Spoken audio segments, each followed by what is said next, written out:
9Grainsకి స్వాగతం. ఇప్పుడు మనం బూడిద గుమ్మడికాయ వడియాలు చేసుకుందాం. ఈ బూడిద గుమ్మడికాయ వడియాలు మీరు కూడా చేసి చూసి టేస్ట్ చూసి మీకు నచ్చినట్లయితే లైక్ చేయండి, షేర్ చేయండి, కామెంట్ చేయండి.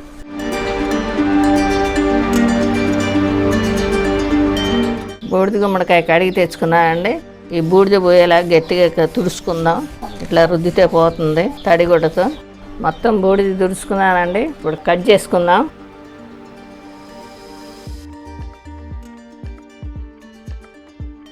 ఇది పక్కన ఉంచుకుందాం. కొంచెం పెద్ద ముక్కలుగా ఫస్ట్ కోసుకొని తర్వాత చిన్న ముక్కలు కోసుకుందామండి.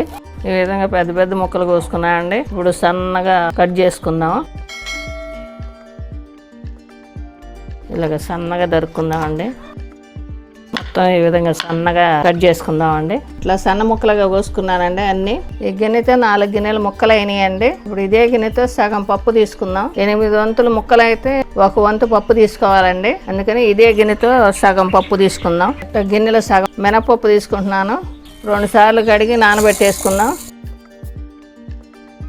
నైట్ అంతా నానబెట్టుకుందామండి. ఇది పక్కన ఉంచుకుందాం. ముక్కలు దీంట్లో వేసుకుందామండి. 2 టేబుల్ స్పూన్ల కల్లుప్పు వేసుకుందామండి.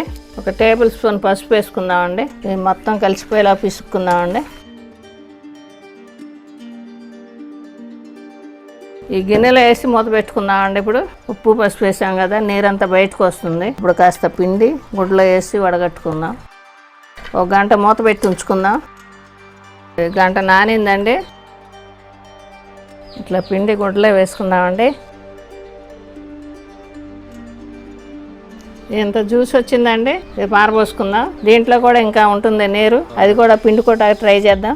ఇట్లా అంచులు దగ్గరగా తీసుకుని మూటలా గట్టి పిండటానికి ట్రై చేద్దాం. గట్టిగా పిండుకోవాలండి. ఇది తీసేద్దామండి. ఎత్తుగా ఉండడానికి పళ్ళెం పెట్టానండి. దీని నుంచి వాటర్ దిగిపోతాయి. దీని మీద బరువు పెట్టుకుందాం. చిన్న రోల్ ఉంది, అది పెట్టుకుందాం. తెల్లవారులు దీని మీదే ఉంటుందండి. వాటర్ దిగిపోతుంది. ఇదిగోండి దిగుతుంది. కొంచెం కొంచెం వాటర్ దిగిపోతుంది చూడండి. గుమ్మడికాయ ముక్కలు నీరు దిగిపోయినాయండి. రాత్రి అంతా బరువు పెట్టి ఉంచాను రోలు. నీళ్ళు ఇగోనండి దిగిపోయినాయి నీళ్లు. ఇంకా కొంచెం ఏమన్నా ఉంటే పిండుకుందాం. కొంచెం నీరు ఉందండి. ఇది విధంగా పిండుకుందాం. మొత్తం ఇలాగ పిండుకుందాం. ముక్కలు మొత్తం నీరు పిండేసుకున్నానండి. ఈ పక్కన ఉంచుకుందాం. 20 గ్రాముల అల్లము, 10 పచ్చిమిరకాయలండి. సగాన్ని కట్ చేసి వేసుకుందాం. ఈ మిక్సీ వేసుకుందామండి. పచ్చగా వేసుకుందాం. అల్లం పచ్చిమిర్చి మిక్సీ వేసుకున్నానండి. గిన్నెలో తీసి పెట్టుకుందాం. దీంట్లోనే పప్పు వేసుకుందామండి. రాత్రి అంతా నానింది మినపప్పు. మిక్సీ వేసుకుందామండి. ఇప్పుడు వాటర్ లేకుండా వేసుకుందాం. మిక్సీ వేసుకున్నానండి. ఈ ముక్కల్లోనే పిండి వేసేసుకుందాం. ఈ విధంగా నలగాలి.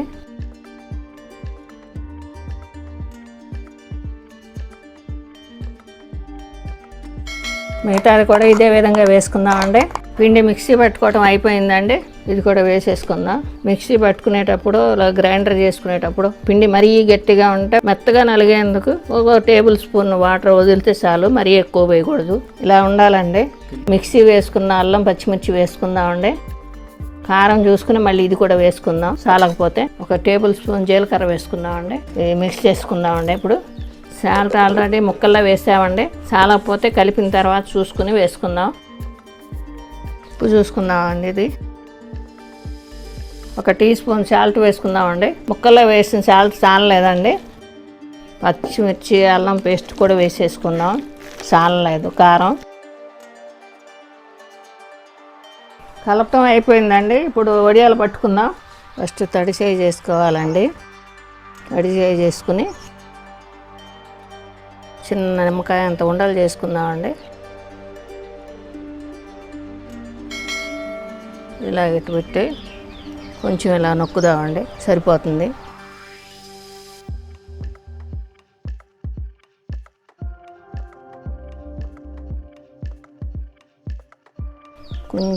కొంచెం ప్రెస్ చేస్తే చాలండి. వడియాలు పెట్టుకోవడం అయిపోయిందండి. సాయంత్రం దాకా ఎండాలి. ఈ 2-3 రోజులు బాగా ఎండాలి. ఇవి 1 రోజంతా ఎండినాయండి. ఇవి తీసి తిరగేసి ఎండబెట్టుకుందాం. ఇంకా పచ్చిగానే ఉంది ఇక్కడ. ఇట్లా తిరగేసి ఎండబెట్టుకుందాం. మొత్తం తీసి పెద్ద ప్లేట్ ఉంటే దాంట్లో ఎండబెట్టుకోవచ్చు అండి. లేకపోతే దీని మీద ఎండబెట్టుకోవచ్చు. ఇవాళంతా కూడా సాయంత్రం దాకా ఎండాలి. ఇంకా పచ్చి ఉంటే రేపు కూడా ఎండబెట్టుకుందామండి. ఇవాళ సాయంత్రం వరకు ఎండబెట్టుకుని చూసుకుందాం. తీసుకోవటం అయిందండి. ఇలాగే ఎండబెట్టేద్దాము. బాగా గట్టిగా ఏదాకా ఎండబెట్టాలి. బూడిద గుమ్మడికాయ వడియాలు బాగా ఎండిపోయినాయండి. 2 రోజులు బాగా ఎండలో ఎండినాయి. ఇదిగోండి ఇట్లా కరకరలాడుతున్నాయి. ఇట్లా బాగా గట్టిగా ఎండిపోవాలి, అప్పుడే నిల్వ ఉంటాయి, లేదంటే బూజు వచ్చేస్తాయి. ఇట్లా గాలి జోరబడిన డబ్బాలో వేసుకోవాలండి. మధ్య మధ్యలో అప్పుడప్పుడు ఎండబెట్టుకుంటూ ఉంటే 1-2 సంవత్సరాలైనా నిల్వ ఉంటాయి. కొన్ని వేయించి చూసుకుందామండి. స్టవ్ వెలిగించి పాన్ పెట్టుకున్నానండి. డీప్ ఫ్రైకి సరిపడిన ఆయిల్ పోసుకున్నాను. ఆయిల్ బాగా మరిగిపోయేలా కాకుండా కొంచెం వేడెక్కాలండి. ఇప్పుడు వేసుకుందామండి. వడియం ఎర్రబడే వరకు వేయించుకోవాలండి. ఇప్పుడే కొంచెం ఎర్రబడుతుంది. ఇలా వేగితే చాలండి. ఇవి తీసేసుకుందామండి. ఇక బూడిద గుమ్మడికాయ వడియాలు రెడీ అండి. ఈ ఆరోగ్యానికి ఎంతో మంచిది. మీరు కూడా చేసి టేస్ట్ చూడండి.